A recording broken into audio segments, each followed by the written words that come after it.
Hello everyone, I'm Sally. I'm a strategist at Part and Sum. Today I'm very excited to share about what I learned from my professional development course at NYU. It's all about Persuade In Business and how I apply it on a day-to-day basis at Part and Sum. So I want to start a quote from my professor. He said, "Every speaking situation is opportunity for change. The goal is to serve as a catalyst for thoughts, emotion, and actions." Before taking his class, I never think about communication in this way. I all worry about my accents. I worry about whether I'm gonna ruin the whole presentation. I'm getting nervous, but it's actually not about me. Me just being there as a facilitator among audience. I'm trying to help people get to the goal for a meeting, for a workshop, or even for a presentation that I'm trying to give. It's about sharing information, making sure that we can get to the goal faster. Yeah, so this one completely changed my mind and making me even more confident when I try to deliver a presentation or workshop. The second one that I want to share is type of communication. Before, I never really take a step back and thinking about the goal for every meetings, and this actually helps me a lot in making sure that I can get to the next step or get to the goal for the meeting. So first one is about to inform, thinking about a teacher teaching kids about a new knowledge or guides informed decision in the class. The second one is more like a leader to persuade a certain opinions, to integrate facts and evidence for audience to adopt a particular positions. I really don't want to force everyone to think about, okay, this meeting is all about inform. It's actually more than that. I like to think about every meeting that I have. Sometimes the first half is heavy on informed when I'm trying to tell insights from research, consumer interviews. And the second half, when I get to the recommendation and consideration, is all about persuade the clients about getting to the roadmap faster and we can launch the campaigns. The third thing I found is extremely helpful is about the tool to persuade. It's a framework about local, patho, and etho. So it's really about logic, emotion, and credibility. The first one it includes status, facts, and relevant research. The second one is about bringing emotion to the communication, to the meetings. So it's sometimes about user story, about compelling opinions, sometimes even about a picture of certain things, just to bring emotional to your speech. The last one is about credibility. It's an interesting one. It's basically telling the audience about why information that you share is relevant and about your reputations, why is we need to believe in you. And I also attach some of the example from what I use at Part and Sum.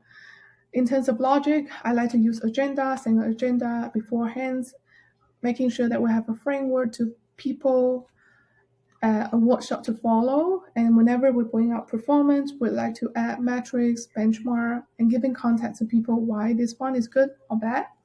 The second one is about user journey. Our favorite thing about as a strategist, using user journey, telling customer story, using persona to make sure that client understand who they are. And another powerful thing is just pulling quotes from customer. Last one is an interesting one because we like to have a slide about what we have done. So number of research that we've done, how number of interview that we have done, even number of document that we review from their team. And at the sources, every time when you bring our number from research, another thing we'd like to do is put a slide and with our lovely faces on it and making sure that we give the client background about who we are, why we are here, and also it's just making sure that they are confident about working with us and then they feel comfortable about this engagement. Next one is my favorite. It's about using Maslow motivation theories in communication. And I apply it. The how-to is I apply in the workshop. At Part in Sum, we run workshops even almost every week. So I'm still learning about it. But yes, stuff at the very beginning is about basic interests and needs. It's about setting the stage, clarify the goal for the clients, making sure that they are define their roles in this presentation or this workshop. Sometimes sending agenda also help, or including a note in the meeting invites also help. The second thing is about safe. It's about abstract, but I like to think about sharing experience with other accounts, sharing some of the inspiration from other players in the same industries, and also explain how we get here, or maybe pull out the timeline, the project plan, making sure that client know where we are and we are safe to discuss this certain topic. The middle one is about involvement. It's the favorite part of the workshop because we all enjoy the co-creation process with the clients. So thinking about what kinds of activity to bring them to the conversation, thinking about what question that we need to get from the clients. Sometimes it get a bit tricky among different teams, but activity actually is the best way to get people on the same page. The second last is about thankfulness. Of course, you're gonna always be appreciated about people taking 1 or 2 hours for the workshops and brainstorming the idea along with you all. And I like to really include my next step slides, making sure that today we accomplished something, and this is what we have been doing in the past 2 hours. Also, I found personally very helpful is to add a follow-up email, making sure that what I have been through, what is working well, and also like what is the task and who is going to responsible for each task, so that we have a clear roadmap for our next check-in. The last one I want to share is types of meeting. We want to think about it in terms of 5 different meetings on a spectrum of inform to persuade. Demo is about sharing works in progress and gather feedback and insight. I'm gonna give more example for the next slide, but yes, thinking about you got a piece of new software from your colleagues, and then the rep is trying to explain what their company is all about and how to use their software. And another thing that we like to do is often share design or like Figma or wireframes and then gather insights. There also can be one of the demo meeting.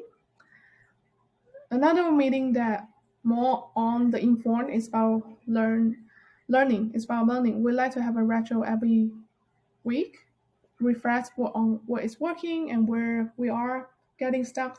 Sometimes it's about the one-on-one conversation you have with your manager. It's also a opportunity to learn. The middle is one of our favorite is collaborations.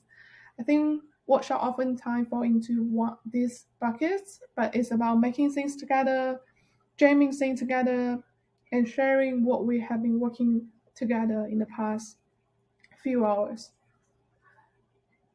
The second last is about actions. Thinking about the stand-up meeting that you have every day or even every week.